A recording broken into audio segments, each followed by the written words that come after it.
आज हूँ गणेश चतुर्थी आ गणेश चतुर्थी उपलक्षे आपण समस्त को अनेक अनेक शुभेच्छा और अभिनंदन। श्री गणेश दयारू आपण समस्ते भल रुहतु आ खुशी रुहतु। श्री गणेश आपण मानक विद्या और बुद्धि रे भरी दियंतु। चकुली पिठा खाइबा को मोर बहुत इच्छा होता से काली राति सब भिजेकी रखी अरुआ चाउल उषुना चाउल तादेह बिरी दी प्रकार डाली तादेह गजा मुग सबको भिजेकी काली रात रखी आज सकाଳେ 2 ରୁ 3 थर धोईदेली कहीं तादेह डस्ट अच्छी परिष्कार भाव में धोईकी गोटे ग्राइंडर जार अल्प टे पानी देकी चिक्कण करके बाटिकी नहीं आसली तादेह स्वाद अनुसार लुण पकईकी भल भाव में फेंटिकी तावा बसईदेली आवा टी गरम है रिफाइन तेल देकी गोल गोल सेप को देकी चकुली पिठा बनईदेली।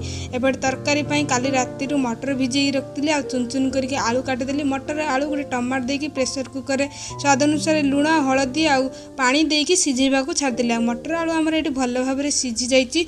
आउ गोटे कड़ई बसैकी तादेह दे सोरिष तेल पंचफुटण कटा पियाज पियाज मोड़गला अदा और रसुण ता सहित पुदीना पत्र पेस्ट 2 चामच पकईकी भल भाव में एपट सेपट करके गुंड मसला पकईकी मसला को भल भाव में कषि देती आ मसलार जमी टी तेल छाड़ी आसला मटर आलू को जो सिझेकी रखी तार पानी अलगा कर पकईकी 2-3 मिनट एपट सेपट कर पानी दे देती आ फुटिया छाड़ देती 5 मिनट फुटला पर रेडी होगला मोर मटर आलू तरकारी लास्ट टे गरम मसला और कटा धनिया पकई देती आ रेडी होगला मोर हेल्दी हेल्दी सकाळ गोटे बढ़िया ब्रेकफास्ट आ जोड़ा को खाइबा को बहुत टेस्टी आ देखा भी बहुत बढ़िया लगुला।